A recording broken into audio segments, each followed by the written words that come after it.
미국은 이스라엘과 하마스 사이의 평화를 위한 중재자 역할을 하겠다고 밝혔습니다. 최근 러시아 푸틴 대통령과 시진핑 중국 주석이 회담을 가진 후 하마스를 지지한 중국이 이같이 밝혔습니다. 국무성 밀러 대변인은 오늘 브리핑에서 중국의 중동 평화 중재자 역할에 미국이 동의하느냐는 본 기자의 질문에 중국이 갈등이 확대되는 것을 막기 위해 뭔가를 할 수 있다면 그것은 확실히 우리가 환영할 일입니다. 그렇지만 잠재적인 중재자와 관련하여 현재로서는 적절한 조치는 하마스와의 중재가 아니라 이스라엘이 스스로를 방해하는 것이라고 말했습니다. 그러면서 우리의 목표는 귀하가 언급한 제안과 일치하지 않는다고 생각한다고 말했습니다. 이는 사실상 중국의 이스라엘과 하마스의 평화 중재에 미국은 동의하지 않겠음을 밝혔습니다. 미 국무부는 또한 북한과 러시아 간 무기 거래에 대해 반드시 책임을 묻겠다는 의지를 재확인했습니다. 북한과 러시아 간 무기 거래 문제를 결코 자시하지 않을 것이라고 밝히면서 러시아에 대한 제재와 수출 통제의 효과도 강조했습니다.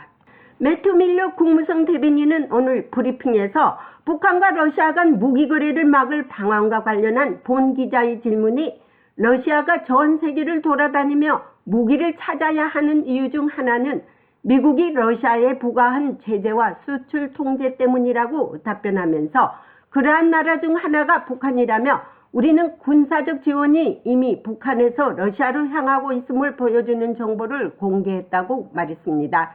밀러 대변인은 북한과 러시아 간 무기 거래에 책임을 묻기 위해 가능한 모든 조치를 취할 것이라고 말했습니다.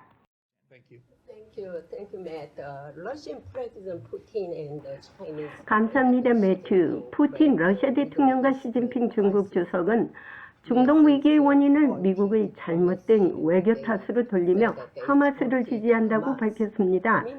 한편 중국은 이스라엘과 하마스 사이의 평화를 위한 중재자 역할을 하겠다고 밝혔습니다. 중국의 중동 중재에 동의하십니까? I would just say that the instigator of this current conflict. 나는 이 갈등의 선동자가 하마스라고 말하고 싶습니다. 이스라엘 내에서 치명적인 테러 공격을 감행하고 수백 명의 민간인을 살해한 것은 바로 하마스입니다. 잠재적인 중재자와 관련하여 현재로서는 적절한 조치는 하마스와의 중재가 아니라 이스라엘이 스스로를 방해하는 것이라고 생각합니다. 하지만 국무장관이 해당 지역을 여행하는 동안 한 일 중 하나는 중국 측에 연락하여 왕이 부장에게 전화를 걸어 중국에는 능력이 있고 의사소통 경로가 있다는 점을 분명히 한 것입니다. 이 지역의 여러 국가와 함께 우리는 지난 6월 장관의 베이징 방문을 되돌아보며 우리가 중국과 소통의 길을 열고자 했던 이유 중 하나는 미국 간의 양자 문제뿐만 아니라 전 세계의 위기가 닥쳤을 때 그렇게 하기 위함이라고 말했습니다. 하지만 다른 위기가 닥쳤을 때 중국은 자신의 의사소통 수단이 영향력을 선한 목적으로 사용할 수 있습니다. 따라서 중국이 갈등이 확대되는 것을 막기 위해 뭔가를 할 수 있다면 그것을 확실히 우리가 환영할 일이지만 하지만 우리의 목표는 귀하가 언급한 제안과 일치하지 않는다고 생각합니다. 아시다시피 북한은 계속해서 러시아에 무기를 수송하고 있습니다.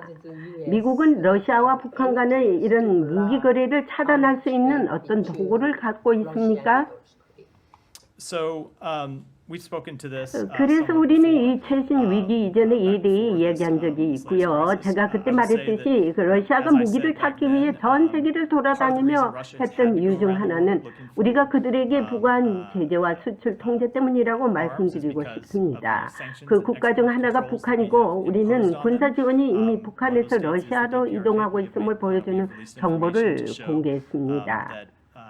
우리는 이를 면밀히 모니터링할 것이며 과거와 마찬가지로 북한과 러시아 간의 책임을 유지하기 위해 가능한 한 모든 조치를 취할 것입니다. 하마스를 지지한 중국의 평화 중재자 역할은 모순일 수밖에 없습니다. 북러 간의 무기 거래에 대해 미 백악관은 13일 최근 몇 주 동안 북한이 러시아에 컨테이너 1,000개 이상 분량의 군사장비와 탄약을 제공했다며 지난달 7일과 8일 낮은 항해 약 6mm 표준 규격의 해상 운송 컨테이너와 약 300여 개가 적재되어 있는 모습이 담긴 위성사진 자료를 공개했습니다. 북한의 무기 거래가 러시아와 하마스로 흘러들어가고 있는 것은 우크라이나와 이스라엘 전쟁에 사용하기 위한 것이라고 볼 수 있습니다. 이제 국제사회는 감시와 아울러 북한의 무기 거래를 봉쇄할 방도를 찾아야 할 것이라고 생각해 봅니다. 국무성에서 보이스 오브 워싱턴 제니박입니다.